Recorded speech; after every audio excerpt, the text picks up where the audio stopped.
po from It's to Saldico the District of Aplay, again. sige, next slide, Ayan. is 3,400,000,000.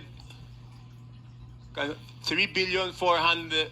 Your Honor, hindi ko po mabasa. So 3,468,345. Ayan po, Your Honor.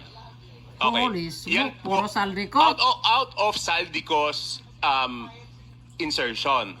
Okay, next slide. Yan na po yung Mindoro. Yung next is Mindoro. Holy smoke. Tignan ko lang po dito sa akin. Meron din akong Grabe kopya. ang buhaya. Saldico, Saldico, Saldico. Puro Saldico. Ayan.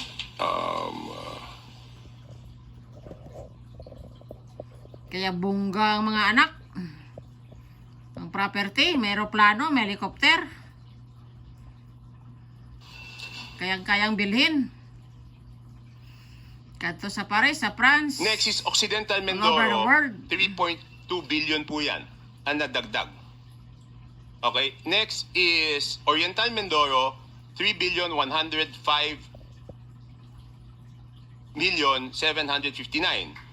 Next Grabe is po. total po ng Romblon is 620 million. Tapos Holy next po, Bukidnon is That's conflict of interest. 580,222,000.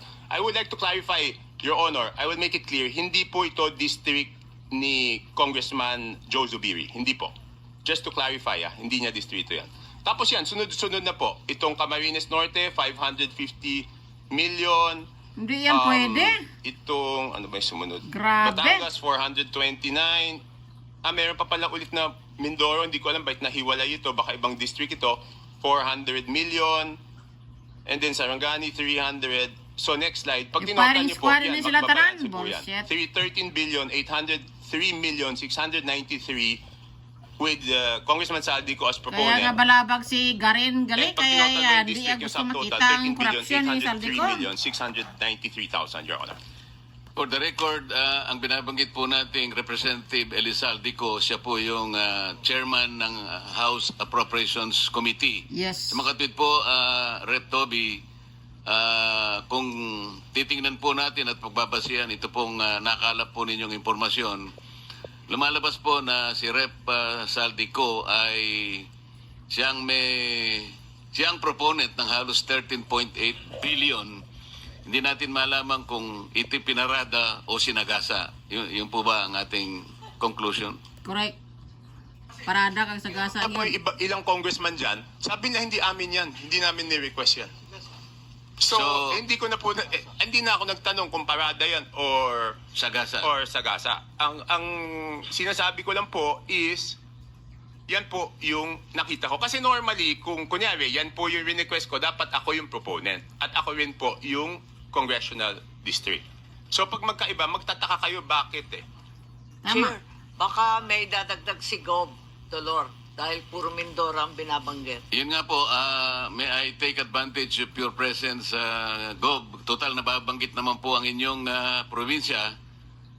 Siguro Birada po na, Gob. makapagsalita kayo. Sang-ayon po dun sa revelations po ni Representative Toby. Tubit siyang Nag-request po ako kay Gov. Dolor. Tapusin ko lang, mabilis na lang to Okay.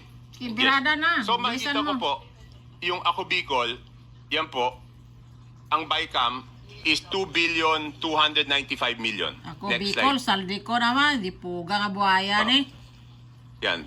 Next slide. Yan. Ang Ako Bicol, ang ano po niya, ang napunta po sa BICAM pa lang is 2,295,000,000. Again, hindi ko alam yung small committee.